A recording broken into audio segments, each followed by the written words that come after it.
Hi guys, welcome to my Nekusar the Mindrazer deck tech. Nekusar is a legendary zombie wizard for 2 blue, black, red, and he says at the beginning of each player's draw step, that player draws an additional card. Whenever an opponent draws a card, Nekusar deals 1 damage to that player. The game plan is to cast lots of wheels, causing your opponents to discard and draw lots of cards, triggering Nekusar and other cards like it. It can be very explosive and can knock out all your opponents at once.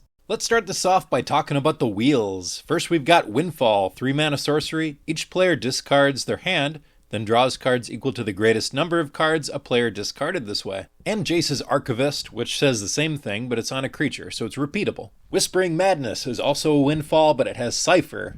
That means you can exile this card under a creature you control, and when that creature deals combat damage to a player, you get to recast Whispering Madness for free. Doesn't come up real often because this is not a combat focused deck at all, but it's nice to have that on there as a bonus. Winds of Change for a single red mana says each player shuffles their hand into their library, then draws that many cards. Molten Psyche for 3 mana says the same thing, but it also has Metalcraft. If you control 3 or more artifacts, it deals damage to each opponent equal to the number of cards that player has drawn this turn. Burning Inquiry, another 1 mana card. Each player draws 3 cards, then discards 3 cards at random. Yeah, it's not quite as powerful as some of the other full wheel cards, but these 1 mana ones allow you to chain wheels together, multiple ones in a turn, which is how this deck really goes off. Memory Jar is also good for getting multiple ones a turn off. It's a 5 mana artifact that says tap, sacrifice Memory Jar. Each player sets aside their hand face down, then draws 7 cards.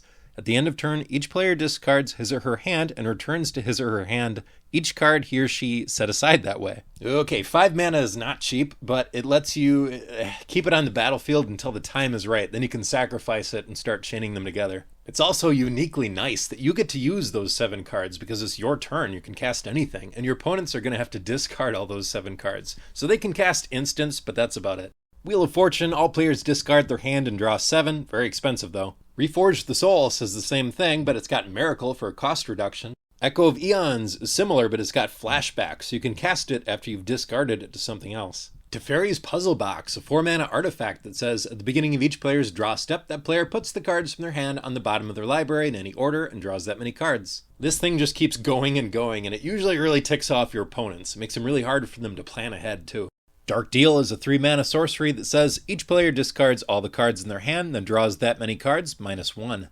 And Time Spiral, at first glance, 6 mana sounds like a lot, but it lets you untap 6 lands, so this is really good for chaining wheels together. Snapcaster Mage lets you flash back an instant or sorcery from your graveyard, which is oftentimes going to be a wheel. And winning Best Card in the Deck award, we've got Peer into the Abyss. Target player draws cards equal to half the number of cards in their library and loses half their life. And because Nekusar is dealing 1 damage to them for each card they draw, this is an instant kill if it resolves. 7 mana is a lot, especially in a deck that has a really low curve, but it's worth it, man, I'm telling you. You know what? I'm giving this Funnest Card in the Deck award too. This is my video, you can't stop me, so there.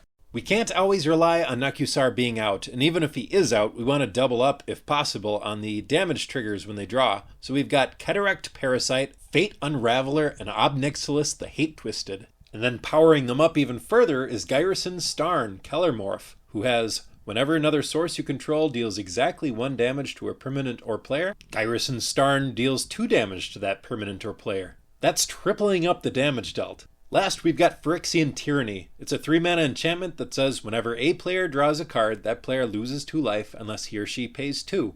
First of all, this one doesn't work with Gyrison Starn because it's not damage, this is life loss. Also keep in mind this one affects all players. This is going to hit you off the wheels, so be really careful with this one.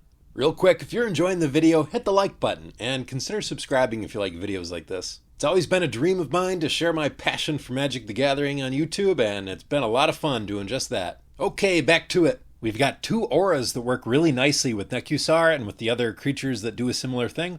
Phyresis gives Enchanted Creature Infect, meaning it deals damage to players in the form of poison counters. And yeah, it really does work like that. It doesn't have to be combat damage, so Nekusar now kills people like 4 times as fast. And Curiosity, working in a similar way, says whenever Enchanted Creature deals damage to an opponent, you draw that many cards. If you cast Wheel of Fortune while Curiosity is out on Nekusar, you draw your 7, and then you draw another 7 off of Curiosity for each opponent. Alright, keeping Nekusar on the battlefield is super important to our game plan, and Nekusar has a huge target on his head, so we've got a bunch of counter spells and other things to save him if he dies. Force of Negation, Pact of Negation, and Deflecting Swat all protect him when you're tapped out. Imp's Mischief is a pretty oddball card for black. Change the target of target spell with a single target, you lose life equal to that spell's converted mana cost. Arcane Denial is a counterspell that replaces itself and also makes your opponent draw 2 cards, and that's kind of just what this deck wants to do anyway. And we're also running the OG of counterspells, Counterspell itself. Feign Death and Supernatural Stamina, instants that give a creature, when this creature dies, return it to the battlefield tapped under its owner's control. No Mercy will make our opponents think twice before attacking us. It's an enchantment that says whenever an opponent successfully deals damage to you, destroy it. Dissipation Field is similar and says when an opponent deals damage to you, return it to its owner's hand. Surprisingly, that can be better than No Mercy because a lot of the wheels have to do with discarding your hand and drawing that many cards. So the creatures get bounced back to hand and they get just shuffled back in the library later before they can cast them again, hopefully. Going off that same idea, Wall of Tears and Kaijin of the Vanishing Touch both bounce attacking creatures they're blocking to its owner's hand. Alright, one of the keys I've found to this deck being very powerful is 0 mana spells. And I know Jeweled Lotus and Mana Crypt, stuff like that, it's powerful in anything you put it in. But it is extra powerful in this deck because when you're casting multiple wheels a turn, you can still get some use out of your hand instead of just discarding them. Similarly, low-costed mana rocks that tap the turn they come out are really good for chaining things together too. This deck runs a whopping 15 mana rocks. Now, a lot of times you get stuck needing to discard cards that you really don't want to get rid of. Library of Leng helps out with that. It's a 1 mana artifact that says you have no maximum hand size. If an effect causes you to discard a card, discard it, but you may put it on top of your library instead of your graveyard. And this helps for, one more time, chaining wheels together.